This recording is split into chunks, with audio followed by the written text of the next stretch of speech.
북한이 지난 주말 또다시 오물풍선을 대량으로 날려보내면서 전국에 피해가 속출했습니다. 일주일 사이 전국 곳곳에 발견된 오물풍선만 1000개에 달합니다.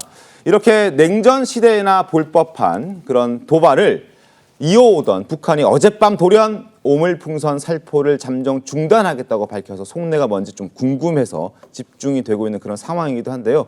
일각에서는 대북 확성기 방송 재개 등 우리 측이 하려고 하는 그 대응 조치가 효과를 발휘했다라는 지적도 나오고 있던데 어떻습니까?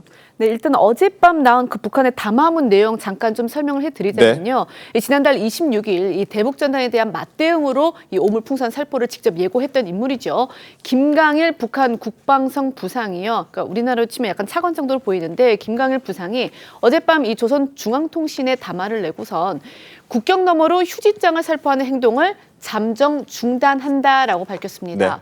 네. 김 부상은 담화를 통해서 지난달 28일부터 어제 새벽까지 이 휴지 쓰레기 15톤을 각종 기구 3,500여 개를 이용해서 한국 국경과 수도권 지역에 살포를 했다라면서 널려진 휴지를 주워 담는 노릇이 얼마나 기분이 더러운지 충분히 체험시켰다라고 했는데요.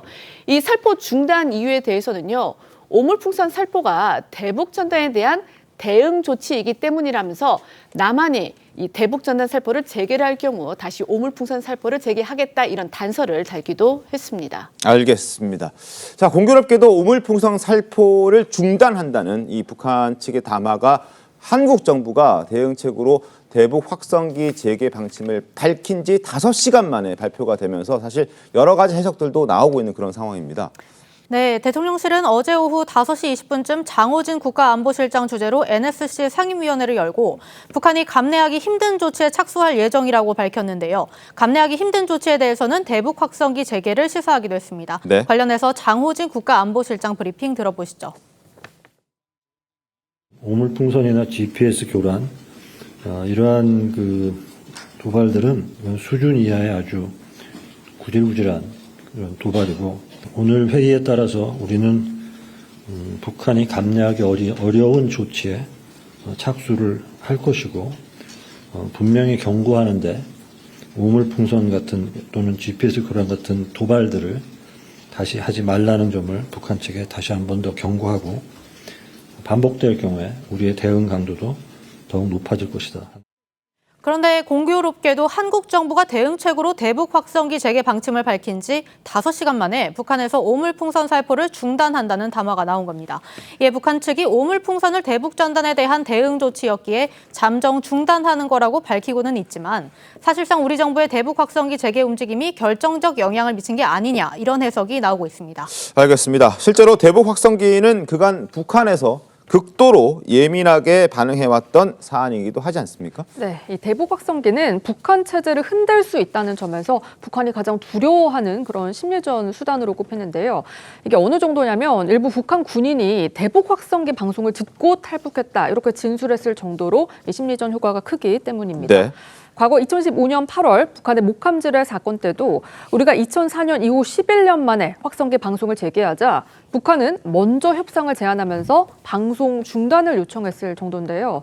최근 북한에서 한국 드라마를 시청하고 또 유포했다는 이유로 16살 중학생들한테 이례적으로 노동 교화형을 내릴 정도로 남한 문화 유입 차단에 사활을 걸고 있다는 점을 감안하면 대북 확성기 재개 조치에 더 민감하게 반응할 수밖에 없을 거라는 게 전문가들 의견입니다.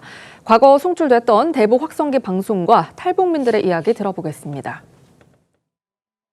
북한이 국제사회의 제재를 피하려고 대사관이나 명목상의 기업을 이용해 핵이나 탄도미사일 개발과 관련된 무기를 밀수한 것으로 밝혀졌습니다. 대한민국에서는 법적인 근거 없이는 공공기관이나 공공기관원이 함부로 개인의 이름도 알아내서는 안 될 만큼 개인의 정보를 철저하게 보호하고 있다. 그래가 불어내는 연기 누가 빵도 무겁지 않아 오빠가 대신 내들어주니까 또 저녁 늦은 시간이면 K-팝 노래가 나오고 소녀시대 노래 나오지 이러니까 미쳐버리는 거죠 사람들이. 저는 진짜 이런 방송을 듣고 탈북을 결심을 했거든요. 대북 확성기가 이렇게 어마어마한 위력을 북한에게 주고 있는 그런 상황입니다. 그래서 이제 중단을 한 상태인데 중단을 했다고는 하지만 단서를 달아서 중단을 한 것이고 여전히 재개 가능성은 열려 있는 만큼 우리 정부도 그냥 이대로 있는 것보다는 추가 대응을 좀 논의해야 되지 않겠습니까? 그렇죠. 그러니까 대통령실이 일단 북한이 지금 이 살포를 중단하겠다 이렇게 밝히니까 그 의도가 뭔지 정확한 입장이 무엇인지 좀 분석을 한 다음에 이 대북 확성기 재개 여부 등 최종 검토하겠다 이런 입장인데요. 네. 이 관련해서 오늘 이 관계부처 회의를 통해서 대북 확성기 이 재개의 실효성 그리고 여파 등도 따져볼 것으로 보입니다. 우선적으로 일단은 그 4.17 판문점 선언이죠. 그러니까 군사 분계선 일대에서 확성기 방송 그리고 전단 살포 등 모든 그 적대 행위를 그 철폐하기로 한 4.27 판문점 선언과 네. 이 후속 합의인 9.19 남북 군사 합의의 효력을 일부 또는 전체 정지하는 그런 절차가 필요합니다. 네. 때문에 이 대북 확성기 방송을 재개하지 않더라도 뭐 향후 그 북한 도발을 뭐 대비해서 그냥 장비만 다시 설치만 해놓는 그런 방안도 함께 거론되고 있는데요. 네. 우리 군은 이 대북 확성기 방송 시행이 결정이 되면 즉각 방송이 가능하도록 준비 중인 것으로 전해졌습니다. 이 관련해 군의 설명 들어보시겠습니다. 대북 확성기 재개는 이런 얘기가 나오고 있는데 지금 그것을 할 수가 있는지. 우리 군은 즉각 임무 수행이 가능하도록 준비와 태세를 갖추고 있다고 말씀드리겠습니다. 풀어야 할 절차들에 대해서는 정부 기관 간 논의가 있는 것으로 알고 있고 군은 임무가 부여되면 시행하는 곳입니다. 정치권에서는 북한의 오물풍선 살포로 인해서 촉발된 안보 위기를 두고 여야가 서로 책임을 돌리면서 공방을 벌이고 있더군요. 네, 그렇습니다. 민주당은 북한의 오물풍선 살포 도발과 관련해 윤석열 정부가 대북 강경책으로 일관하며 자초한 안보 위기라고 목소리를 높였습니다. 네. 그러면서 정부가 대응 조치로 대북 확성기 방송 재개 등을 검토하는 것은 강대강 대치를 부를 뿐이라며 정책적 재고를 요구했습니다. 특히 이 대표는 윤 대통령이 안보 위기를 조장해서 정권의 불안을 해결하려는 의도가 있는 것 아니냐며 이른바 북풍을 이용한다는 취지의 의혹을 제기하기도 했습니다. 반면 국민의힘에서는 북한 도발의 1차적 책임은 지난 문재인 정권과 민주당이 위장 평화쇼를 위해 굴종적 대북관과 저자세로 일관하면서 김정은 정권의 심기 경호에 몰두해왔기 때문이라고 일침했는데요. 관련 발언 들어보시죠. 이번 기회에 북한을 더 공격해서 휴전선 중심으로 남북 간 군사 대결 긴장을 격화시키자. 안보 위기를 조장해가지고 정권의 이 불안을 해결하자 이런 생각을 한다면 이게 국정을 감당할 자격이나 되겠습니까?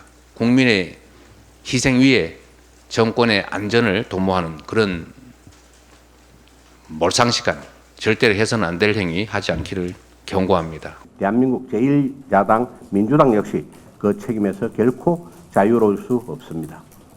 지난 문재인 정권과 민주당은 위장 평화쇼를 위해 굴종적 대북관과 저자세로 일관하면서 김정은의 심기 경호에 몰두했고